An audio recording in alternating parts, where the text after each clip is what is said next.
Hello everyone, this is Christian. Welcome again to the Passionary One channel. I'm continuing my series on how to have good productive discussions and hopefully encourage you to start having discussions. Not everybody's going to be out in public at a table having discussions or on a street corner, that kind of thing.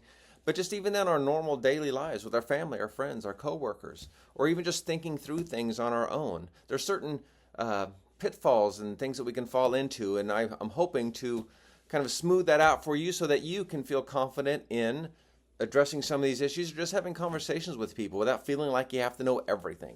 Because face it, if we think we have to know everything, well, we won't. But if we wait till we think we know everything before we do anything, yeah, we're going to end up doing nothing. So here we are, just start having the conversation.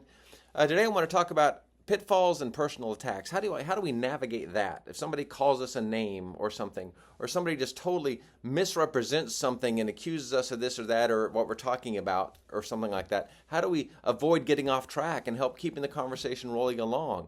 Well, that's what I'm going to talk about today. Number one, there are two major fallacies that I see happening a lot. Logical fallacies that start happening. One is a straw man. The other is ad hominem, meaning to the man or to the person. Straw man and ad hominem. What does this mean? Well, when you're talking with somebody about something or we're thinking through something, a straw man is real easy to push over. You have this straw man, scarecrow looking mannequin thing. Well, that's easy to knock over and defeat. So what people will do, and what we might do if we're not careful, is to represent the opposing side in a way that's easy to defeat. We don't represent the side in a way that they would represent it. We misrepresent it so it's easier to see that, of course, our position, our side, or whatever is better or more accurate or something. You see this all the time. Well, so-and-so thinks this. Well, do they think that? Or, well, so-and-so does that. Well, do they really do that? Well, this organization is about this. Is it really? So, one, if somebody brings it up, ask them for sources. That's one way to do it. Can you give me some examples of that, please? You say so-and-so's a racist. Can you give me some examples? I mean, you've obviously thought through this. You've obviously come to this conclusion, which is no small position. So could you just walk me through what you've already done so that I can see, because I'm not familiar with that. Could you help me out here? Chances are they haven't thought about it either much. Or if they have, well, then we get to learn something, and that's good that we get more of a scope of what reality is about. That's the straw man.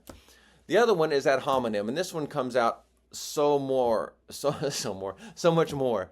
That's going to the person. So if somebody's saying something, they say, oh yeah, you're a stupid, or so-and-so's a fascist, or so-and-so's Hitler, or so-and-so's just stupid, or, well, you never went to college, or, well, you're just saying that because whatever. Those are attacks of the person.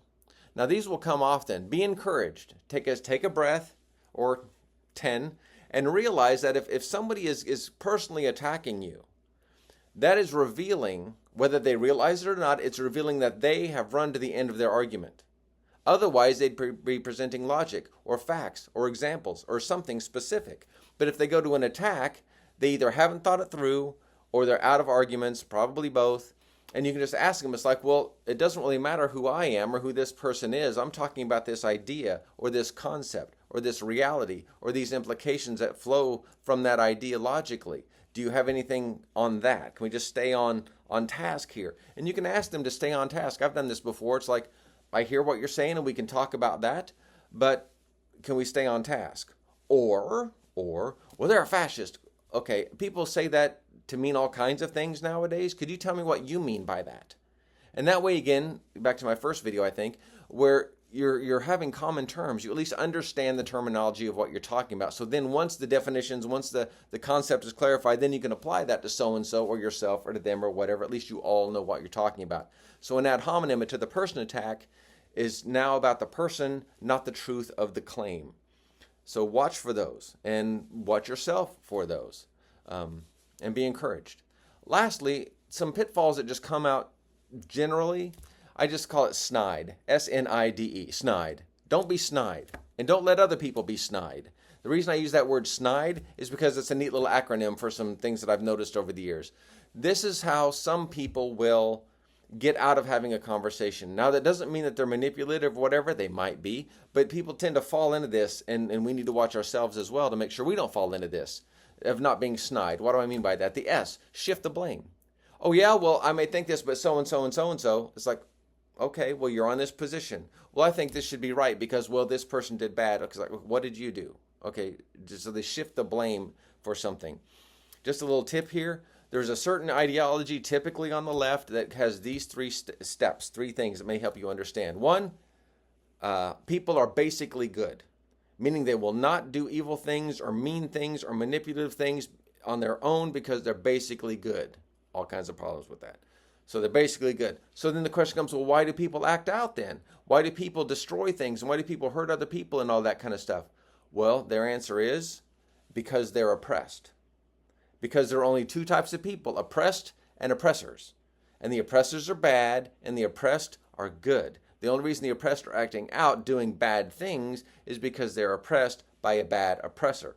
So all people are very good, or all people are basically good.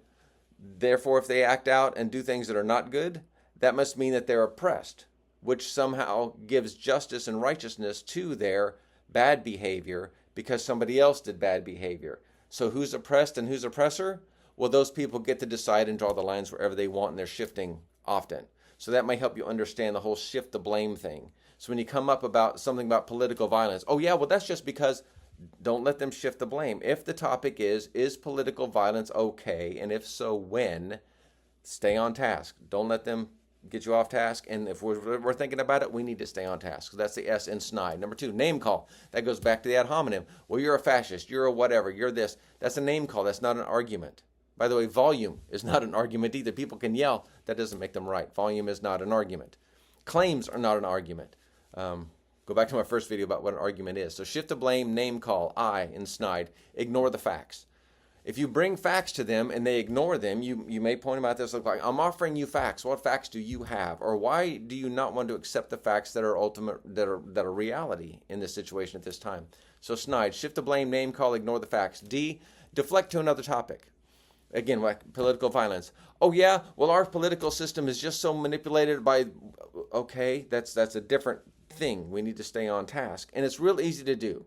It's easy for us to do. It's easy for other people to do. But then you say, well, we can talk about that, but can we tie this up first? Because if we don't tie up things, then we'll leave the conversation, both sides being frustrated because nothing was ever solved because we got too off topic on too many trails. We can do that, but just put that on the shelf for now. Can we just talk about this? Most people say, well, yeah, sure. So shift the blame. They shift the blame, or we might. Name call, ignore the facts, deflect to another topic, and evade specifics. Evade specifics. Again, ask for examples. I'm not saying you're wrong. I'm saying I need some examples. Do you have examples? What examples do you have? That kind of thing. So that's just some little tricks about pitfalls and staying on topic.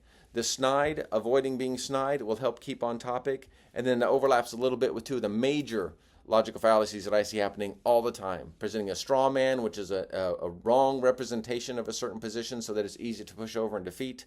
And then the ad hominem going to the personal attack. It doesn't matter who the messenger is or what the messenger is. What matters is the claim true. Is the logic sound? Is the fact actually a fact? Anyway, so be encouraged. Unmute yourself. Speak out. And like and subscribe. Ask comments down in the bottom. That can go for further episodes. That'd be great. I'm just here to help. And see you next time.